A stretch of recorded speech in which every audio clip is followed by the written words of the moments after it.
Alguna vez lo llamaron oro blanco. Durante más de medio siglo, bajo el sol abrasador del Sahel, los campos de algodón de Burkina Faso se extendían hasta donde alcanzaba la vista. Un océano blanco sobre tierra roja, tan perfecto que desde el aire parecía nieve. Pero esa belleza engañaba. En el suelo, entre el polvo y las manos agrietadas, se escondía otra historia.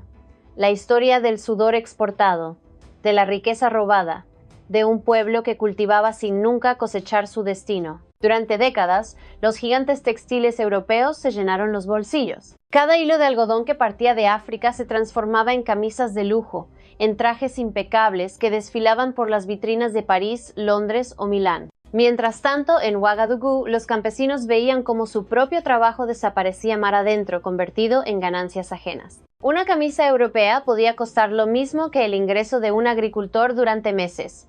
El mundo lo llamaba comercio. Ellos, esclavitud moderna, hasta ahora. Este año, algo se quebró. Lo impensable ocurrió. Burkina Faso, esa nación sin litoral, a menudo descrita por los informes internacionales como una de las más pobres del planeta, decidió mirar a los ojos a los mercados más poderosos del mundo y pronunciar dos palabras que ningún imperio económico esperaba escuchar. ¿Basta ya? Se acabó exportar algodón crudo a Europa. Se acabó alimentar fábricas extranjeras mientras las manos africanas no cosían ni una camisa para sí mismas. El gobierno anunció el cierre inmediato de los puertos comerciales. Un flujo de 3.800 millones de dólares se detuvo de golpe. Los contratos se deshicieron como arena entre los dedos. En las oficinas de Marsella, Manchester y Hamburgo, los teléfonos no paraban de sonar. Los corredores de bolsa hablaban de crisis africana, pero en realidad era otra cosa. Una revolución con rostro campesino. En las afueras de Kourougou, entre montañas de fardos apilados que brillaban bajo el sol, un viejo agricultor llamado Bouraima observaba su cosecha intacta. Nadie venía a comprarla. Nadie venía a dictarle el precio. Y por primera vez en su vida no sintió miedo. Solo murmuró, con una voz casi rota: quizás esta vez conservemos lo que cultivamos. Ese murmullo se propagó como el viento entre los campos. Se volvió canto, luego clamor. Las radios locales repitieron la noticia, las redes ardieron. Y lo que comenzó como un simple gesto de dignidad se transformó en un terremoto económico. No era una protesta, no era un golpe de Estado, era algo más profundo, más peligroso, más contagioso. Era una rebelión económica, un desafío directo al sistema que durante siglos había dictado quién produce, quién gana y quién obedece. Por primera vez en mucho tiempo, África no pedía permiso, se levantaba. Y lo hacía con las manos que siempre habían trabajado para otros, ahora dispuestas a construir su propio destino. Burkina Faso encendió la mecha, y el mundo está a punto de arder. El gobierno del presidente Ibrahim Traoré emitió una orden histórica: el cese inmediato de todas las exportaciones de algodón crudo. En su lugar, anunció la creación de 4 nuevas refinerías textiles, cada una fortaleza de autosuficiencia, diseñada para hilar, tejer y teñir en suelo burkinés. Cada hilo, cada trabajo, cada moneda se quedaría en casa. Los funcionarios lo llamaron soberanía industrial.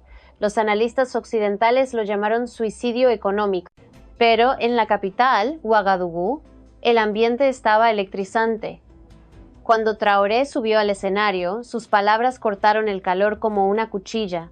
¿Ya no exportaremos pobreza en fardos? Una pausa y luego una explosión. La multitud rugió como si siglos de humillación acabaran de encontrar voz.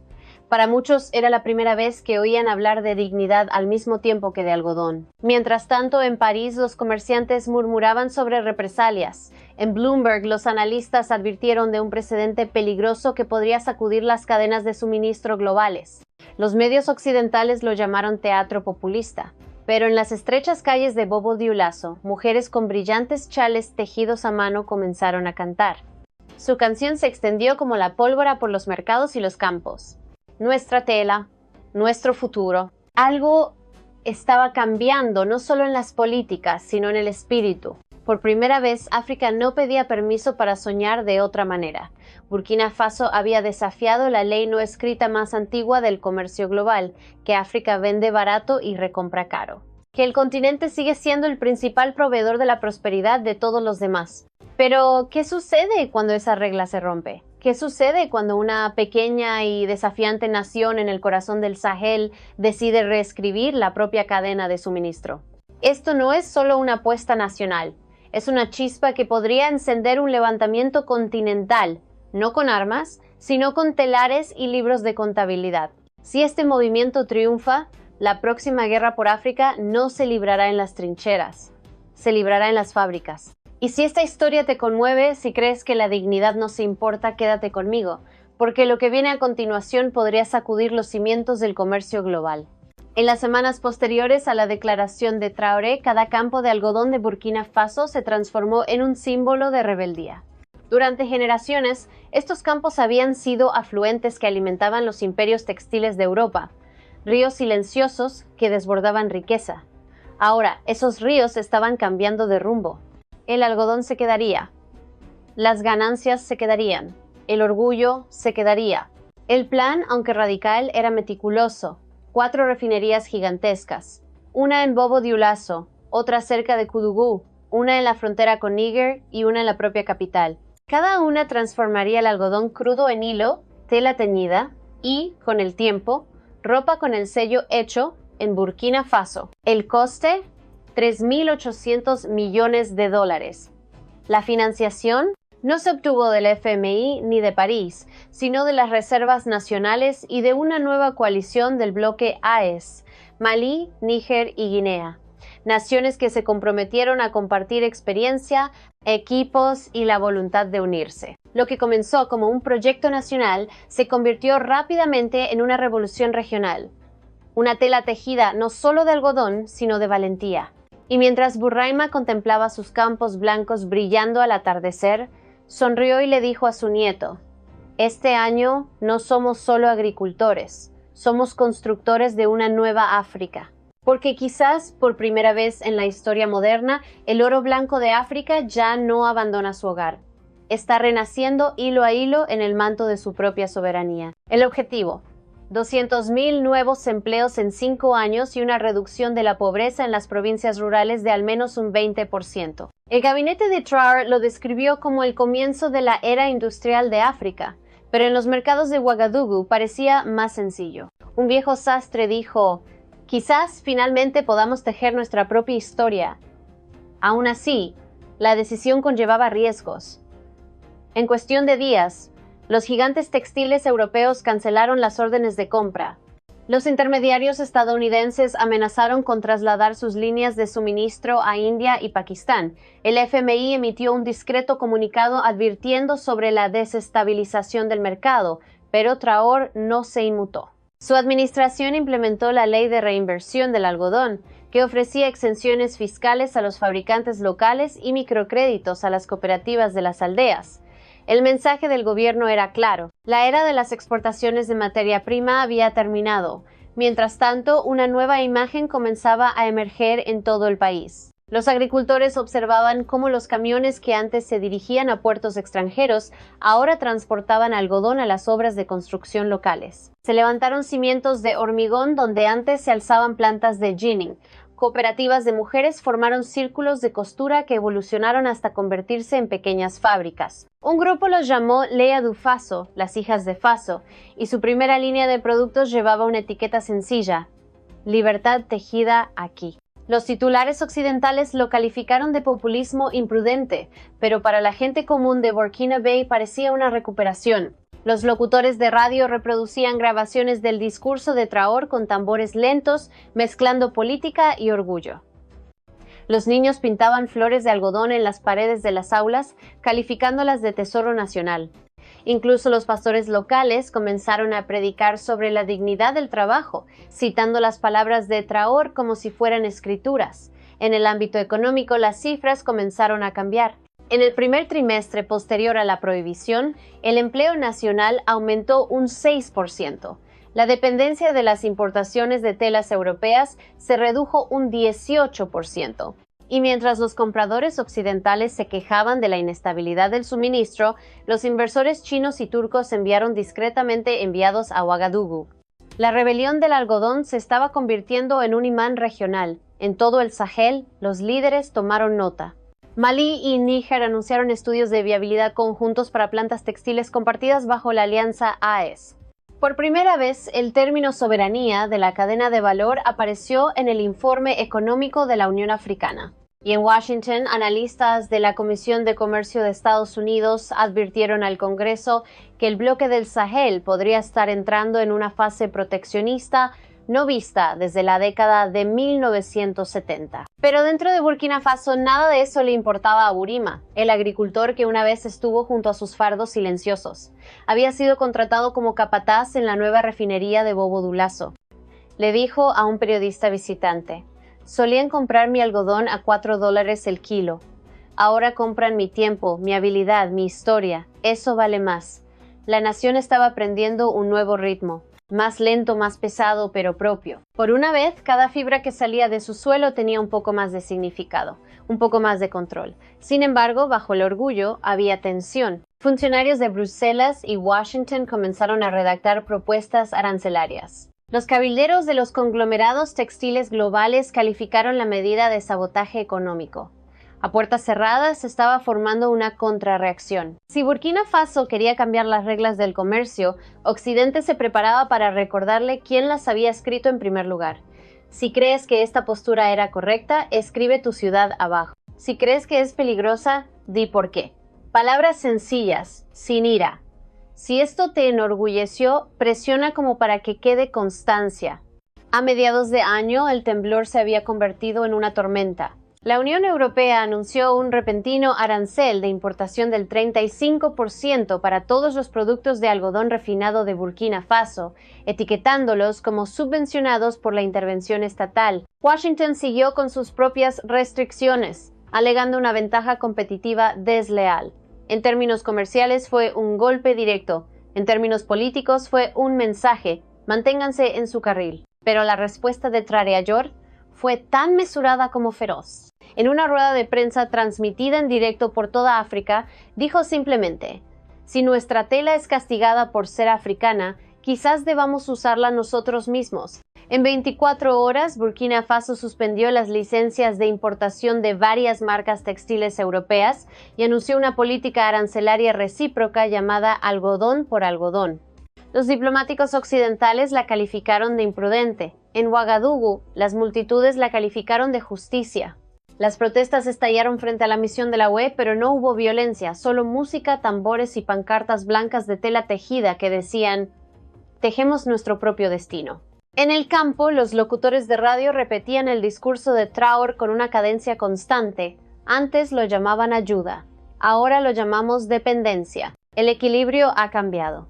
Para los agricultores, el impacto fue real, pero desafiante. Los precios del algodón en Burkina Faso cayeron brevemente, luego se estabilizaron a medida que las fábricas nacionales absorbían el excedente. En Bobo Dioulasso, la nueva refinería operaba turnos de noche bajo la luz de un generador. Los ingenieros hablaban de duplicar la producción antes de fin de año. Una joven llamada Marama, que cosía uniformes en la nueva planta textil, dijo en voz baja: «No estamos luchando contra ellos. Estamos terminando lo que empezaron, pero que nunca quisieron que poseyéramos». La prensa internacional lo presentó como una guerra comercial en ciernes. Los titulares en Londres decían: «La crisis del algodón del Sahel amenaza la cadena de suministro global». Pero los medios africanos lo llamaron de otra manera: «la rebelión del algodón». Y esa frase se quedó. Desde Ghana hasta Kenia, los comentaristas comenzaron a debatir si todo el continente debía seguir el modelo de Burkina Faso, poner fin a las exportaciones de materias primas, generar valor interno y desafiar la jerarquía del comercio global.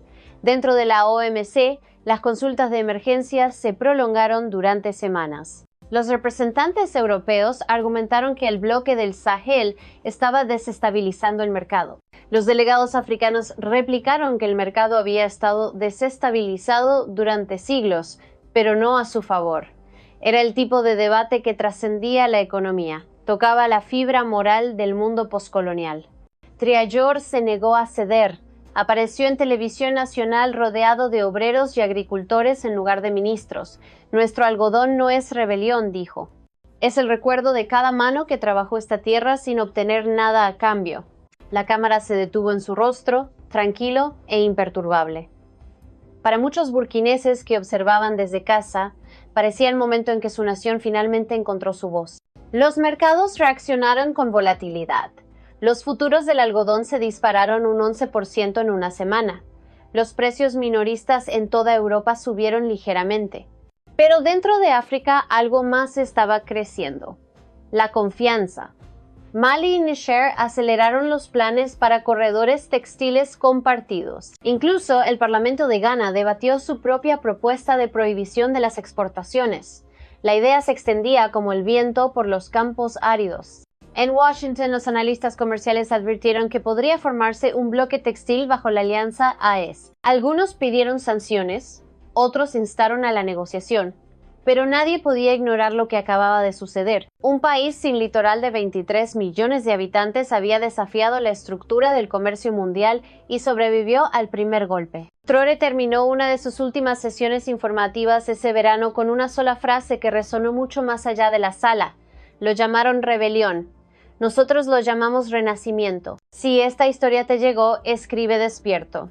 Si crees en construir, no en mendigar, presiona como antes de que se entierre. Si quieres la segunda parte sobre el próximo movimiento de Traoré, suscríbete y quédate. Las sanciones dolieron, pero también sanaron algo más profundo. Mientras los aranceles occidentales reducían las ganancias, las fábricas de algodón de Burkina Faso seguían funcionando. Hombres y mujeres que antes veían cómo los camiones transportaban sus cosechas a puertos lejanos, ahora fichaban en sus turnos de fábrica antes del amanecer. El sonido de los telares reemplazó el silencio de la espera. En las ciudades de Hyundai y Tenko, la gente empezó a medir el tiempo no por las lluvias, sino por los horarios de producción. La llamaban la temporada de trabajo. Las cifras indicaban una revolución silenciosa. En 12 meses, el empleo doméstico aumentó en casi 200,000 personas. Las cooperativas textiles, especialmente las lideradas por mujeres, se convirtieron en símbolos de renovación. Familias enteras salieron de la pobreza, no por la caridad, sino por la maquinaria. Pequeños pueblos que antes dependían de los convoyes de ayuda ahora enviaban su propia tela terminada a los mercados de Ouagadougou bajo un sencillo lema: usamos lo que cultivamos. El gobierno de Traoré invirtió nuevos fondos en escuelas vocacionales. Los jóvenes burkineses aprendieron no solo a cultivar algodón, sino también a tejerlo, teñirlo y diseñarlo. El Ministerio de Educación introdujo cursos de ingeniería textil con nombres de los pueblos más antiguos del país. Y en cada libro de texto aparecía un nuevo capítulo: la soberanía económica. En las calles, la rebelión empezó a sentirse como un renacimiento. Los desfiles nacionales reemplazaron las telas importadas con diseños locales. Incluso los militares adoptaron nuevos uniformes de algodón etiquetados como Fosomade. En los mercados, los compradores comparaban productos locales y extranjeros, y por primera vez los locales fueron elegidos con orgullo, no con lástima. Los ancianos decían: nuestros hijos ahora construyen lo que nuestros padres solo soñaron. Pero el progreso conllevaba presión. La inflación aumentó gradualmente. Los bienes importados escasearon debido a los aranceles de represalia. Las familias aprendieron a conformarse con sustitutos locales. Aún así, la opinión pública se mantuvo firme. La gente decía que la lucha valió la pena. Un comerciante lo expresó simplemente: más vale una hambruna breve que una humillación prolongada. Al otro lado del Sahel, la onda expansiva se amplió. Mali, Níger y Chad comenzaron a formar una iniciativa conjunta para un corredor de algodón en el marco de la AES. Logística compartida, redes eléctricas compartidas y tarifas comunes. La frase cadena de valor de África Occidental apareció en el Financial Times por primera vez en la historia. Incluso en París, voces silenciosas dentro de los ministerios de comercio comenzaron a preguntarse: ¿y si el viejo modelo realmente está muriendo? Mientras tanto, en Estados Unidos, los analistas de la CNBC admitieron que el cambio tenía una durabilidad inesperada. Las empresas textiles estadounidenses se acercaron discretamente a Burkina Faso a través de intermediarios, buscando exenciones limitadas para mantener el suministro. Por primera vez, la conversación dio un giro. África no estaba pidiendo acceso. Occidente estaba negociando permisos. En su país, las fábricas ampliaron los turnos de noche. El gobierno lanzó un nuevo programa WIV para todo el país, conectando directamente a las cooperativas rurales con plantas listas para exportar. Cada mes, Nuevas imágenes inundaban las redes sociales. Mujeres cosiendo en salones al aire libre, niños ondeando la bandera nacional hecha con la misma tela que producían sus padres. No era propaganda, era orgullo. Aún así, en privado, los asesores de Treasury se preocupaban por el costo. Las reservas de divisas se reducían y la moneda enfrentaba presiones. Pero la postura del presidente se mantuvo inalterada. Podemos reconstruir el dinero. No podemos reconstruir la dignidad una vez que se ha vendido. A finales de año, cuando se inauguró la primera exposición textil Bequina en Ouagadougou, asistieron visitantes de 20 países africanos. No había luces de lujo ni trajes elegantes, solo hileras de sencillos carteles de madera y rollos de tela brillante. Una pancarta en la entrada decía: "La rebelión que construyó un futuro". La gente se detuvo frente a ella, algunos sonriendo, otros en silencio. Entendieron. Ya no se trataba de algodón, se trataba de control, de narrativa, del derecho a elegir la propia pobreza o prosperidad. Si esto parece más que economía, diga: lo recuerdo. Si cree que las naciones prosperan gracias al trabajo, no a los deseos, presione "me gusta" y quédese. Y si piensa que lo más difícil está por venir, puede que tenga razón. En Washington, la rebelión del algodón se trató inicialmente como una perturbación menor, pero para el otoño, los analistas políticos comenzaron a mostrarse inquietos. Informes circularon por el Departamento de Estado advirtiendo que el modelo de Burkina Faso podría extenderse más rápido de lo previsto. En el Capitolio, un senador de Texas preguntó durante una audiencia: ¿qué sucede si África deja de vender materias primas por completo? Nadie tenía una respuesta. En el Banco Mundial, los rumores se convirtieron en debates. ¿Podría el corredor textil africano socavar la influencia comercial occidental a largo plazo? ¿Se formarían nuevas alianzas fuera del alcance del FMI? Incluso The Economist, conocido por su moderación, publicó un titular que decía: "El día en que la cadena de suministro se recuperó, a Europa no le fue mejor". Francia enfrentó protestas de su propia industria de la moda por el aumento de los precios y la disminución de la oferta. Las fábricas textiles italianas informaron retrasos en la producción. Los minoristas de todo el continente experimentaron un aumento de los costos. Se advirtió a los consumidores que esperaran el efecto africano. El aumento de precios estaba directamente relacionado con la nueva postura comercial de Burkina Faso. Por primera vez, los medios occidentales usaron la frase "soberanía industrial" sin ironía. Mientras tanto, nuevos actores entraron en escena. China envió un enviado económico a Ouagadougou, proponiendo una zona textil conjunta en el marco de la Franja y la Ruta. Turquía envió su propia delegación para negociar un paquete de inversión a largo plazo. Los Emiratos Árabes Unidos ofrecieron financiar un centro logístico en el puerto de Lomé, otorgando a Burkina Faso acceso marítimo indirecto para sus exportaciones. En menos de un año, el intento de Occidente de aislar el Sahel había tendido su puente hacia el este. Pero más allá de la política, hubo un cambio de percepción. Los periodistas estadounidenses comenzaron a presentar a Traoré no como un populista, sino como un estratega dispuesto a apostar por la estabilidad a cambio de la soberanía. En una entrevista en PBS, un funcionario comercial estadounidense retirado admitió: no es antioccidental, simplemente se niega a ser un socio menor. Eso es lo que nos inquieta a todos. En campus universitarios, desde Ouagadougou hasta Dakar, los jóvenes africanos observaban cómo aparecían los titulares internacionales. Choque comercial en el Sahel, Burkina Faso rompe la cadena, la revuelta del algodón. Pero en lugar de miedo sentían algo más: orgullo. Por una vez su país no era estudiado como víctima ni como peón, sino como jugador. Una nación que había transformado un humilde cultivo en un mensaje. Una declaración de que África ya no tendría nombre. Burkina Faso había tomado el algodón, antaño símbolo de dependencia, y lo había convertido en un arma diplomática. Ya no se trataba solo de sobrevivir, se trataba de redefinir los términos del intercambio global. La pregunta ya no era si Burkina Faso podría soportar la reacción, sino si el resto del mundo podría adaptarse a una nueva África que se negara a seguir las reglas coloniales. Si crees que Occidente debería negociar, escribe tu opinión a continuación. Si crees que tomarán represalias más duras, marca tu predicción para el viernes. Y si crees que África acaba de cambiar el eje de la historia, dale like antes de ir. Porque cuando las primeras piezas de tela local salieron de las cadenas de montaje de Bobo Dioulasso, no eran solo tela. eran testimonio, hilos de memoria y desafío, impregnados del trabajo de quienes se negaron a permanecer invisibles. Cada pieza llevaba las huellas de los agricultores, las palmas ásperas de las madres y el pulso de una generación que había decidido mantener su destino al alcance de la mano. La rebelión del algodón en Burkina Faso comenzó como una prohibición, pero se convirtió en una creencia, que la verdadera independencia no se escribe en las constituciones ni se declara desde podios. Se construye una máquina, un aula, una cosecha a la vez. La nación no había conquistado imperios, pero sí había conquistado la resignación. Y en un siglo de deuda y dependencia, eso en sí mismo fue revolucionario. En la zona industrial de Ouagadougou, Boraima todavía trabaja en el turno de noche en la nueva refinería. Cuando se le pregunta si extraña los viejos tiempos, simplemente sonríe. Solían llamar al algodón oro blanco, dice con voz firme, pero el oro pertenece a quienes lo extraen. Esto pertenece a quienes lo hacen.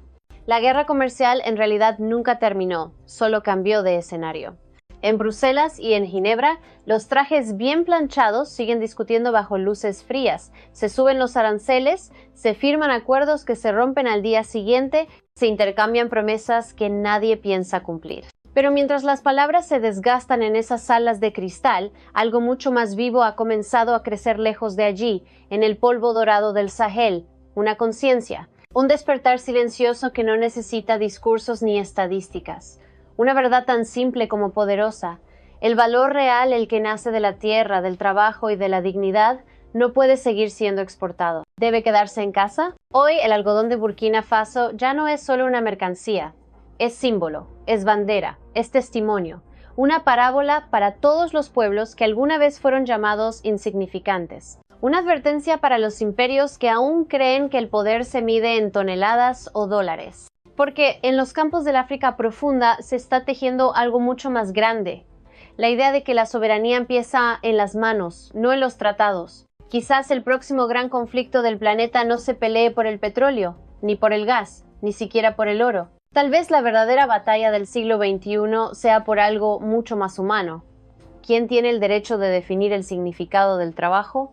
¿Y quién decide el valor del esfuerzo? Y si esta historia te ha tocado, si sientes que algo dentro de ti reconoce esa lucha, escribe en los comentarios "lo recuerdo".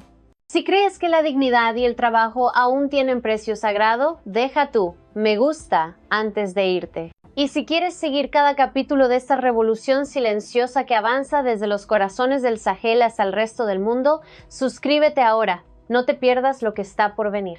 Aquí, en África Libre, te damos la bienvenida a una nueva era de voces libres, miradas firmes y manos que construyen su propio destino. Nos vemos en el próximo episodio. Que cada tela tejida, cada semilla sembrada y cada paso hacia la independencia te recuerden que la fuerza no siempre grita, a veces simplemente trabaja. Porque la verdadera revolución no siempre estalla. A veces solo suena como el murmullo constante de una fábrica africana que por fin empieza a respirar.